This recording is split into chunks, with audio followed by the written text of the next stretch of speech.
comparison.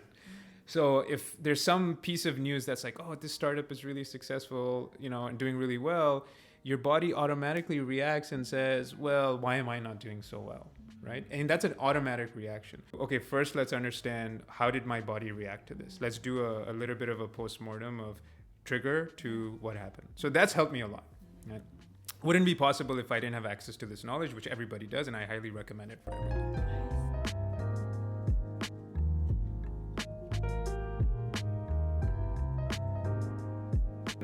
I think approaching it from a place of curiosity not only exposes like the different areas and pain that you can connect from one domain to the next, or like, oh wait, I saw this here, I can bring it into this space. But it's also fun. It's intellectually stimulating, and that's the thing that I love. It's really easy for founders and early stage entrepreneurs to just become really, really laser focused, and they lose the joy in building. Yes. And I've done that. I've been through that. You're like, what am I doing? Why am I doing this? So, and then sometimes you realize, what am I doing? So how do you, what can I say, manage kind of not stacking, but am I okay like this phase? Maybe many founders, including me, we have such a phase, right? I will say that I don't know if I would have been able to do this pre-2021, 2022. Well, the reason why is because of ChatGPT. So one of the things that this is not new or news to anyone, right? But one of the biggest, so my initial reaction, just to be very honest with everyone, when ChatGPT first came out was fear and skepticism. Or like, oh yeah, no, my product is better. Like, yeah, it claims it can do this, it claims it can do that, blah, blah, blah. So it took me a while to embrace it. And I had to shift my mentality pretty significantly, because when you use a piece of technology like that, it's really kind of challenging your identity at the core, right? So if you've been an amazing software developer for 15 years, suddenly there's this technology that can do what you do in like minutes. If you're an amazing content creator, or somebody who does a lot of typing or writing or content, suddenly you have this piece of technology that can do it better, frankly better than you or myself. So it was, for me, I had to, once I embraced that, and then I saw the potential, I was like, well, wait a minute, let me rebuild and rebuild my identity now that I have an understanding of what this tool can do for me.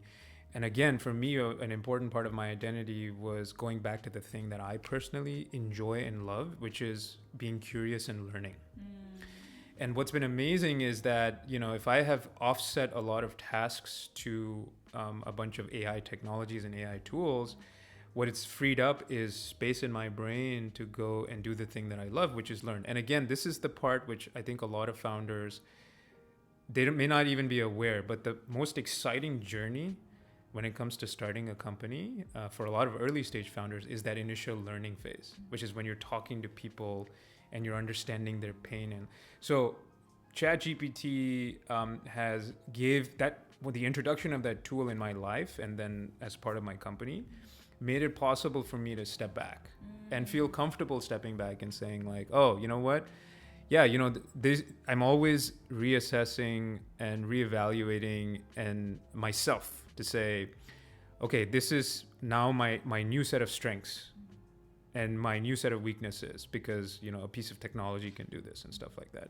So it wasn't easy in the beginning, and it wasn't fun. Like I said, I was resistant to it, but once that happened, now I embrace it. Now I'm like, wow, like I get to spend a large portion of my day learning across multiple domains. Like I've always been passionate about history and economics and neuroscience particularly. So I'm like, okay, can I become an amateur neuroscientist, right? So I signed up for a course online that's taught by Harvard online to learn basic, just neuroscience principles, because I'm like, hey, I want to bring that. So anyways, to answer your question, long answer to your short question, the introduction of that tool is what made it possible. I see. Right? So you said like a step back. So you felt comfortably step back. Yes. How many days did you, or how many months did you spent, and how did you make decision? Maybe you talked with your family or your co-founder, or maybe you did journaling. Why? What do you think? Oh, interesting. Okay, so this is something that you learn. So I acknowledge that I was very fortunate to have gone through the experience of building one company and then starting another. So if you become a serial entrepreneur, so I would say that throughout my first company was very challenging for me, right? A lot of challenges on the interpersonal relationship side with my co-founders, which then became challenges. And as I was a first-time founder, CEO, I didn't know what I was doing. I don't know what the hell I was doing, right? And there's this insecurity that just kept building and building and building. So you combine that with difficult interpersonal relationships with your co-founders. Suddenly, that started to translate into physical illness for me, where I started getting panic attacks. I started getting, I'll be very honest, like there was a point in time where I was suicidal because of how difficult everything had, it was just piling on and piling on and piling on. And for me, there's a lot of learning in that. But things had gotten to a point where the situation at my company, the breaking point was when that spilled over to my family. So my wife was pregnant with our second child at the time, our baby girl. And a lot of that stress and the way that I was unable to handle, like it started to flow there. It started to affect my wife's health, the baby's. So I was like, all right, this is where I draw the line, right? So it took me drawing the line, very, very hard line, stepping away from the thing that I started and then changing the behaviors, right? So that's when I started journaling. You did? I did. I started journaling. I got on some anti-anxiety medication for a brief period of time to stabilize me. That's what when I went to go see the doctor, he's like, I need to put you on something to stabilize you. And then eventually got off. But it was the change in behaviors that I had to really, and so I invested about, I'd say 5 months just on myself, changing my behaviors, changing my environment. Here's a very simple example. So I've never been on social media, but I used to be on LinkedIn, right? And I had all these apps and you're getting notifications, Gmail notifications. So one of the first things I did, I said, I'm going to turn off all notifications, because what I found was my body was physically, was automatically reacting to a notification with a very fear-based response. Without me even looking at what the email was, I would hear it and I would be conditioned my body was conditioned to respond with anxiety and fear. So I had to turn everything off. I'm not that, even LinkedIn, I don't have the app. I don't go on it unless my marketing team asked me to go do something, but I'm not. So I had to change my environment around it. So, long story short, there was a lot of small things. And I was, again, it's not, a lot of founders don't have that luxury sometimes. But I was very lucky that I had the time, I had the support of my family to give me the space to work on myself, because I wanted to go start another company for sure. And again, that's a very tough journey, right? It takes a lot from you, but I needed to be in a good space. So about 5 months of that, working on myself, getting into a good state, and then starting something new. And, there are moments even today, where I can find myself regressing, but there are few. And when they happen, I know what those triggers are. I know what to catch myself. I know what my tools are, like the journaling tools. And now actually you don't even necessarily need to journal, because you can just talk to ChatGPT, or there's a bunch of other tools out there that you can speak to that can help you. Right? So I do journaling. I'm a big believer of journaling. And at least once a week, I do my check-in. Of course, every day I do, but kind of a long conversation with me, like Kaori meeting I do. Like 4 questions.